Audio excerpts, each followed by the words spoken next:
오늘 이 부활절 아침에 요한복음 16장 33절 말씀을 통해서 세상을 이기는 길이라는 제목으로 하나님의 말씀을 함께 살펴보도록 하겠습니다. 이 땅을 살아가는 성도의 가장 큰 기쁨은 무엇입니까? 조용히 하나님의 말씀인 성경을 읽으며 그 말씀이 성도에게 주시는 명령, 곧 계명을 따라 살아가기를 소망하며 기도하는 그러한 시간이요 삶입니다. 중세시대의 오랜 기간 동안 성경은 오직 라틴어 성경만 존재했고 오직 소수의 성직자들만 그 성경을 읽고 의미를 알 수 있었습니다.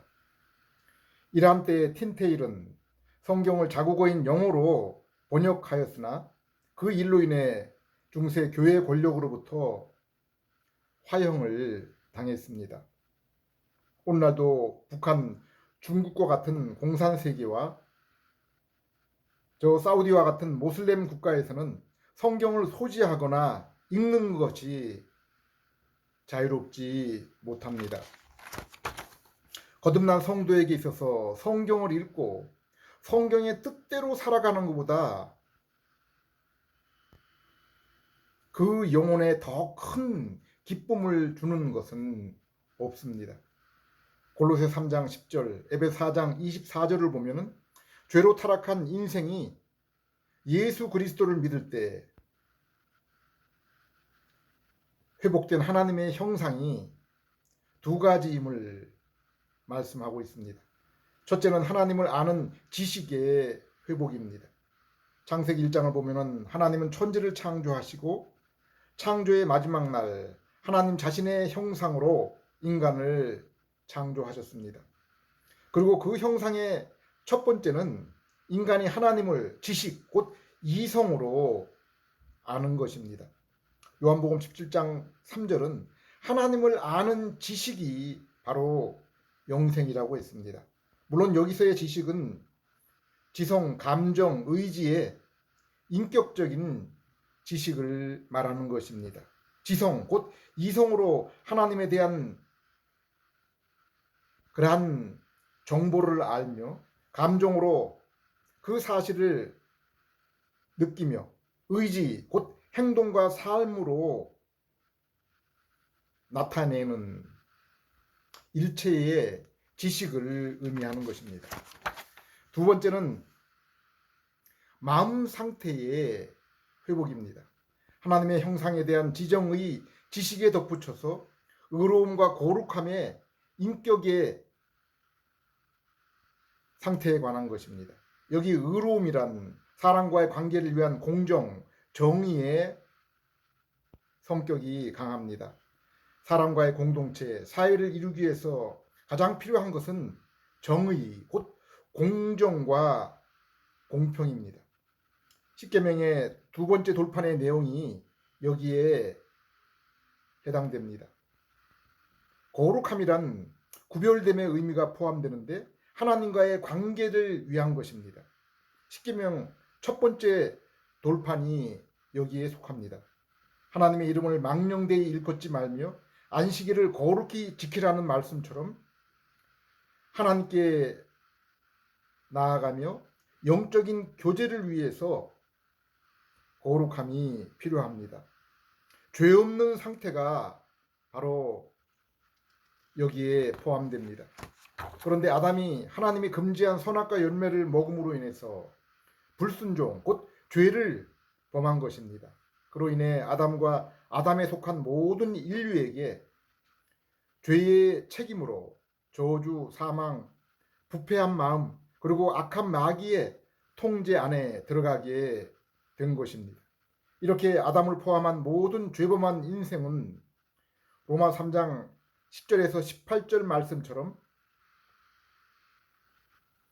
아담이 죄를 범하기 전에는 선악과를 먹거나 먹지 않을 그러한 의지의 자유가 있었는데 이제는 그 선택의 자유를 상실한 것입니다.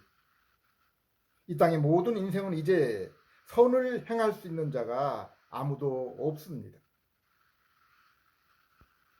로마서 8장 7절 8절 말씀처럼 이 땅의 모든 인간 곧 죄인은 하나님을 아는 지식을 상실했을 뿐 아니라 마음의 상태 또한 부패에 이르러서 하나님의 법에 순종하려 하지 않을 뿐 아니라 순종할 능력 또한 없다고 했습니다. 그러므로 육신의 모든 인생은 하나님을 기쁘시게 할 수 없는 것입니다.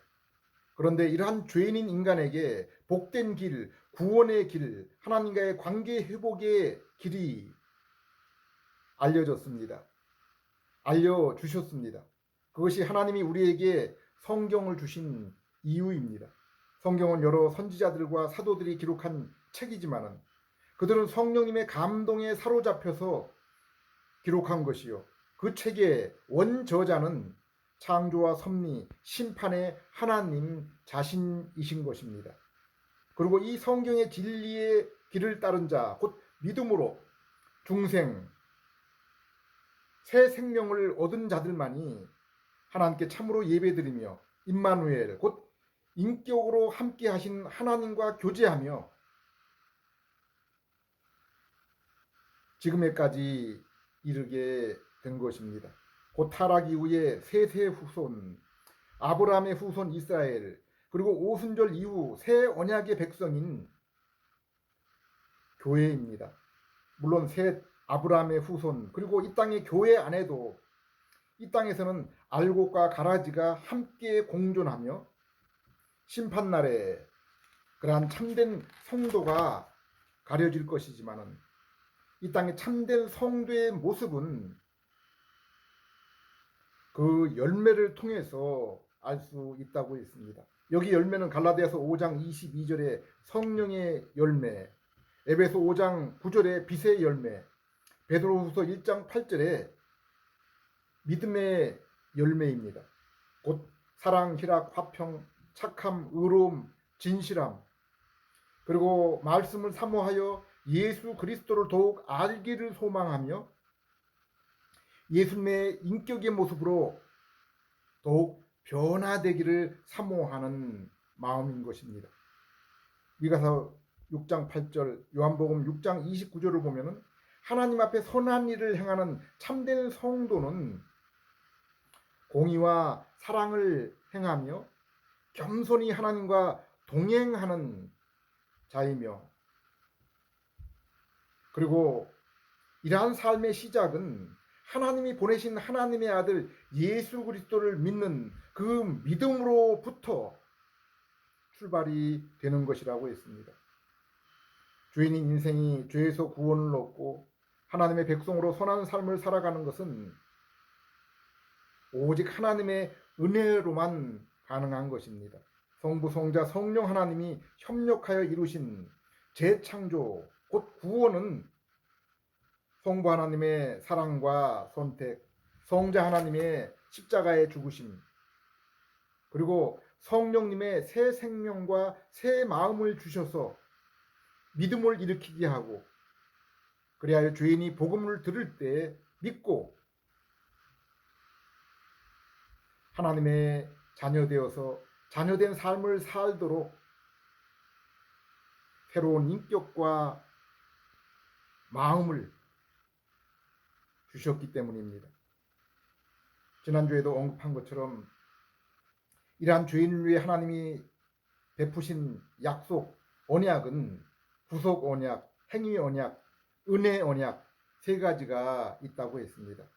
구속 언약은 에베소 1장을 보면 알 수 있는데, 이것은 하나님이 세상과 인간을 창조하시기 전에 이미 삼위 하나님, 곧 성부, 성자, 성령 하나님이 계획하시고 협력하여 이루신 일입니다.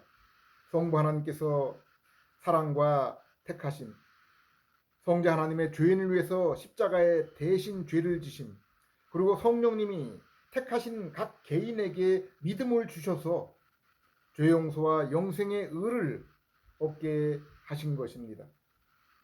행위 언약은 하나님이 아담을 자신의 형상으로 지으신 후에 곧 하나님 자신을 아는 지식과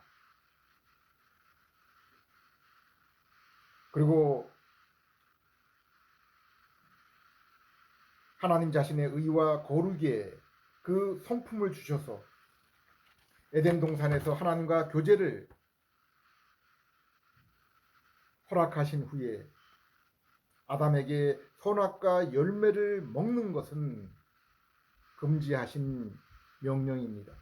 창세기 1장에서 3장을 읽으면 하나님이 에덴 동산 가운데 선악과 나무와 더불어 생명나무를 두신 것과 창조 후 안식하신 일을 볼 때 하나님은 아담이 선악과를 먹지 않고 순종하여 일정한 기일 곧 하나님이 정하신 때가 되면은 아담에게 에덴 동산에서 아담의 그 자신의 상태보다 더 나은 상태로 영생에 이르게 될 것을 보여주신 것입니다. 알려주신 것입니다. 그리고 아담을 이 땅에서 만물의 우두머리 곧 하나님을 대신한 자로 피조 세계를 다스리며 후손에게 하나님의 뜻을 전하며 하나님께 예배하는 왕, 선지자, 제사장으로서의 직책, 사명을 가지고 이 땅에서의 역할을 맡기신 것을 알 수 있습니다.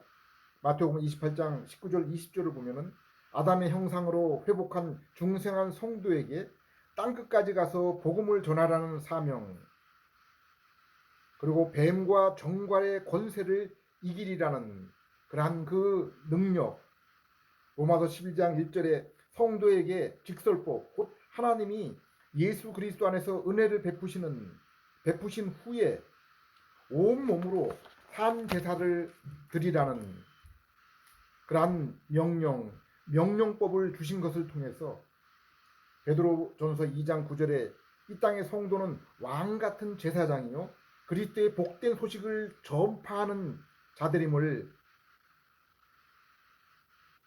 말씀한 것을 보며 아담에게 주신 사명이 성도에게도 여전히 유효함을 알 수 있습니다. 그런데 아담이 불순종하여 선악과 열매를 따먹음으로 하나님을 떠나고 하나님과의 만남을 이루던 에덴 동산에서 추방당하게 되었습니다.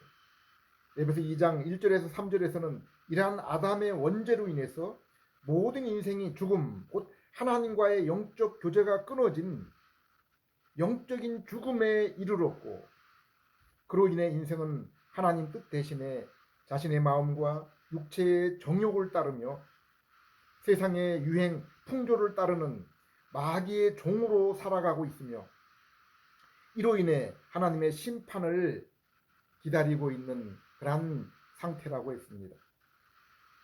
은혜 언약은 이러한 죄범한 아담 인류에게 주신 하나님이 베푸시는 구원 언약입니다.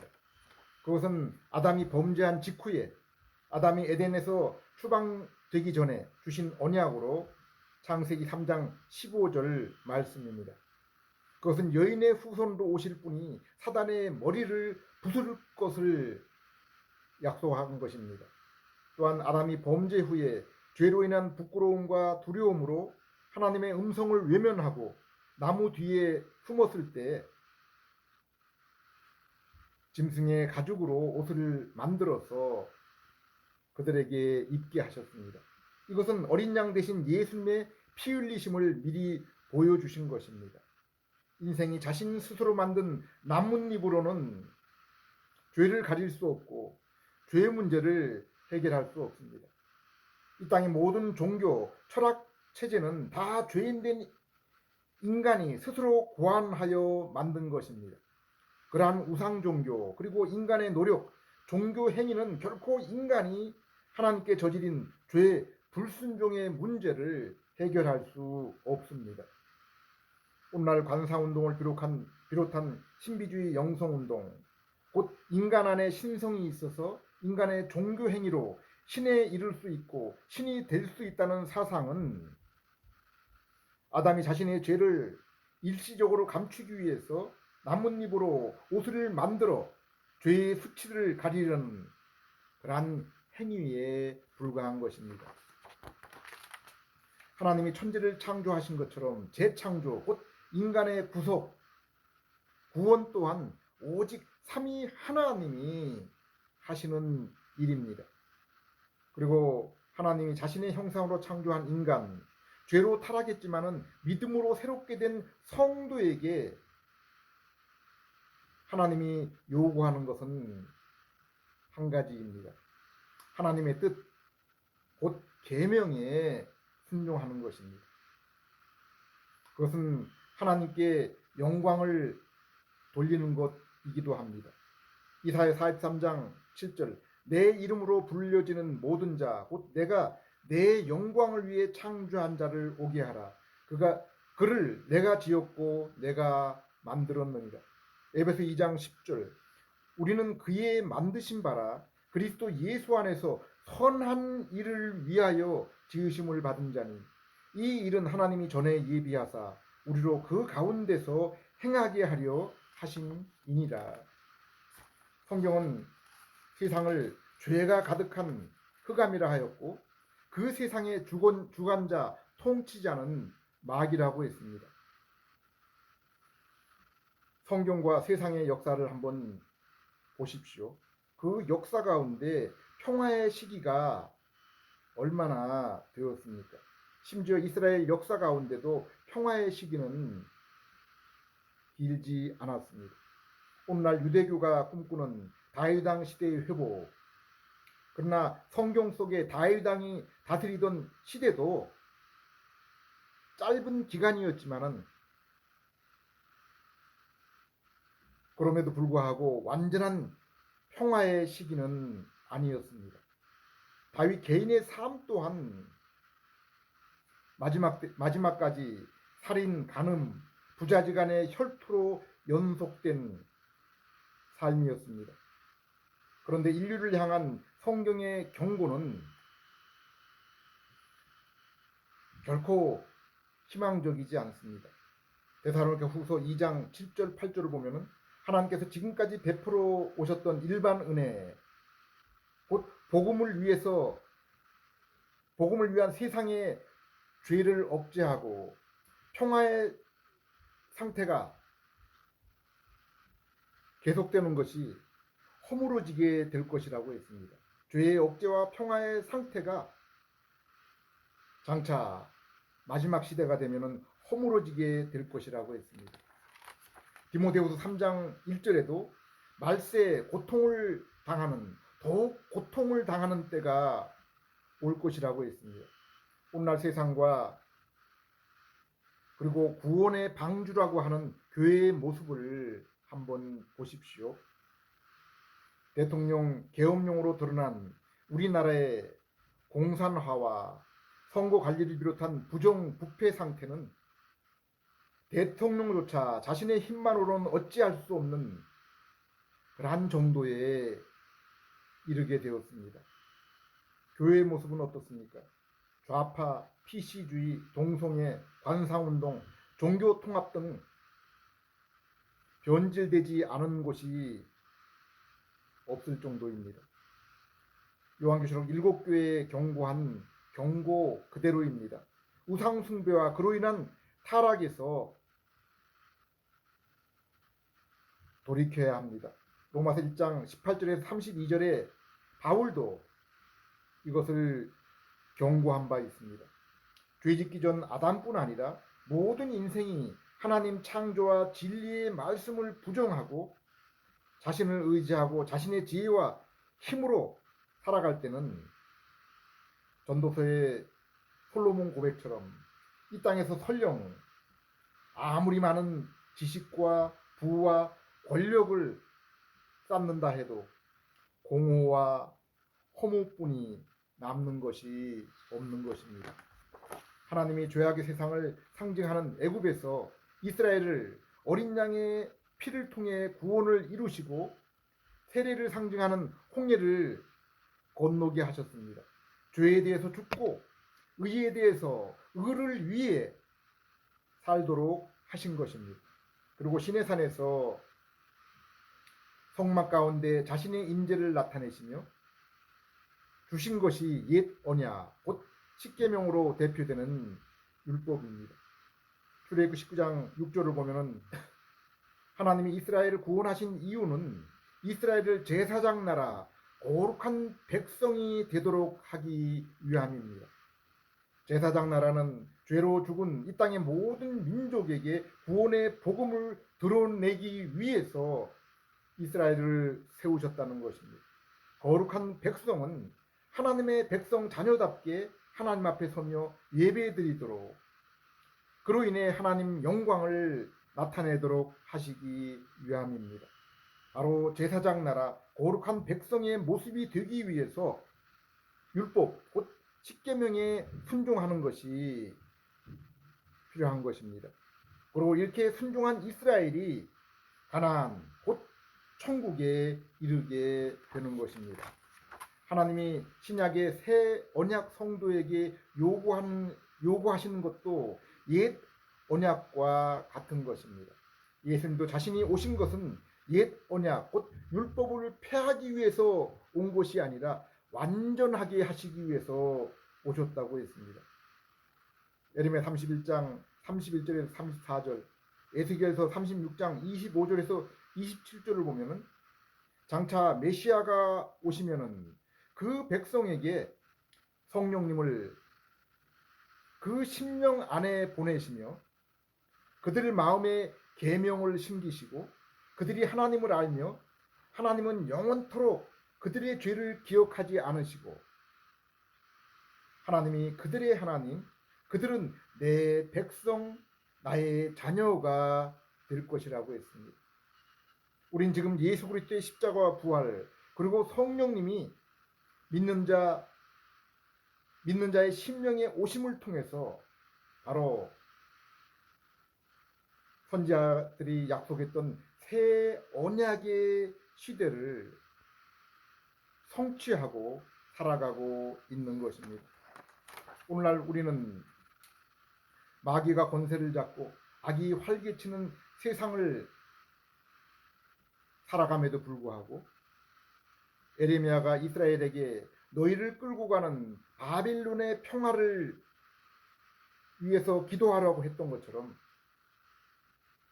우리나라의 위정자 그리고 이 땅의 평화를 위해서 기도해야 됩니다. 이것은 성도인 우리가 고요하고 단정한 생활을 하며 그로 인해 주님을 배우고 주님의 모습으로 변화되며 땅끝까지 증인으로서의 삶을 살도록 하기 위한 곳, 곧 하나님이 영광을 위해서 살아가도록 하기 위함입니다. 그러나 성도는 또한 왕과 관원들의 불의한 일에 대해서는 경고하고 순종해서는 안 됩니다. 다니엘과 세 친구는 바벨론 왕의 호의를 입었지만은 결코 왕의 금신상에 절하지 않았습니다. 사도들 또한 이스라엘의 사내들인 공의회가 예수님 전하는 것을 금지했을 때 결코 굴복하지 않았습니다.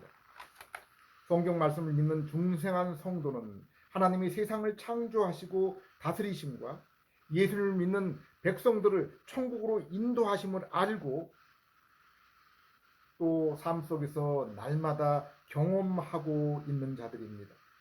또한 성도에게 참된 복은 진리의 예수를 믿어서 새 생명을 얻고 더욱 말씀과 성령님으로 성화, 곧 예수님의 모습으로 더욱 변화하는 것임을 알고 있습니다. 로마서 5장 1절에서 5절 말씀처럼 하나님 아버지는 그 자녀를 말씀을 통해서 믿음을 통해서뿐 아니라 환난을 통해서 그 일, 곧 예수님의 모습으로 변화되어 하나님께 더 가까이 하게 하시는 것입니다. 우리가 이 진리를 깨닫게 될 때 성도는 비로소 욥의 고난을 이해할 수 있으며 로마서 8장 28절에 합력하여 선을 이루시는 하나님이심을 찬송할 수 있는 것입니다. 에베소 3장 16절 그의 영광의 풍성함을 따라 그의 성령으로 말미암아 너희 속사람을 능력으로 강건하게 하시오며 새 창조를 이루시고 풍성한 은혜를 베푸시고 성령님이 인도하시는 성도에게 하나님은 그 성도의 속사람이 더욱 자라나게 하시는 것입니다. 고린도서 4장 16절 그러므로 우리가 낙심하지 아니하노니 우리의 겉사람은 낡아지나 우리의 속사람은 날로 새로워지도다. 바울은 육체에 감당하기 어려운 질병이 있었습니다. 또한 고린도 교회의 다툼과 분열이 그의 마음을 아프게 했습니다. 뿐만 아니라 모든 사람이 겪는 경제적인 어려움, 육신의 쇠약해감이 있었습니다. 이처럼 세상 사람뿐 아니라 성도 또한 겉사람, 곧 우리의 육체와 육체에 관련된 세상의 일은 이처럼 낡아지고 쇠하여지게 되는 것입니다. 그런데 성도가 이러한 일에 결코 낙심하지 않는 이유가 무엇입니까? 우리의 속사람이 날로 새로워지고 있기 때문입니다. 이것은 지식에 있어서뿐 아니라 삶의 모습에 있어서 더욱 주님께 가까이 하는 것입니다. 그로 인해 하나님께 더욱 온전히 영광을 돌리며 더욱 풍성한 교제, 하나님의 임재를 경험하기 때문입니다. 이것이 로마서 8장 28절에 합력하여 그 자녀에게 하나님께서 선을 이루신다는 의미입니다. 고린도후서 1장 9절 우리는 우리 자신이 사형 선고를 받는 줄을 알았으니 이는 우리로 자기를 의지하지 말고 오직 죽은 자를 다시 살리는 하나님만 의지하게 하려 하심이라. 하나님 우리에게 세상의 시스템을 변혁하여 세상을 천국 낙원으로 만들라 명령하지 않으셨습니다. 계시록의 세 가지 재앙을 보십시오. 이스라엘을 애굽에서 구원할 때 내리신 10가지 재앙처럼 주님의 재림 때 구원의 때가 가까울수록 세상의 재앙의 강도 또한 점점 더 심해지는 것을 알 수 있습니다. 이러한 세상에서 성도가 승리할 수 있는 단 하나의 길이 있습니다. 요한복음 16장 33절 이것을 너희에게 이르는 것은 내가 너희에게 이 말을 하는 것은 너희로 내 안에서 평안을 누리게 하려 함이라. 세상에서는 너희가 환난을 당하나 담대하라. 내가 세상을 이기었노라.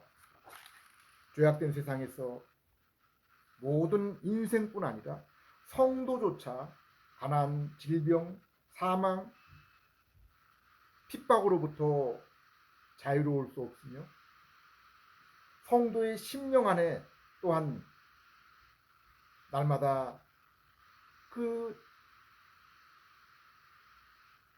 죄악으로 인해서 고통을 당하고 있습니다. 그러나 우리에게는 십자가에서 죄와 사망과 악한 자를 이기신 예수님의 이기심이 있습니다. 이 시간도 자신을 의지하고 세상 환경만 바라보는 것이 아니라 세상 환경을 바라보는 것이 아니라 예수님이 주신 이 말씀을 의지하며 그리하여 담대함과 평안, 세상을 이김을 이루시는 그러한 여러분 되시기를 기도드립니다. 기도하겠습니다. 하나님 아버지, 이 시간도 세상은 죄와 그 결과로 인해서 소란하며 환난이 많으나 십자가를 대신 지시고 부활하셔서 세상을 이기게 하신 주님을 믿고 의지함으로 세상을 이기며 담대함과 평안을 누리는 그러한 저희들 되게 해 주시옵소서. 예수님 이름으로 기도드립니다.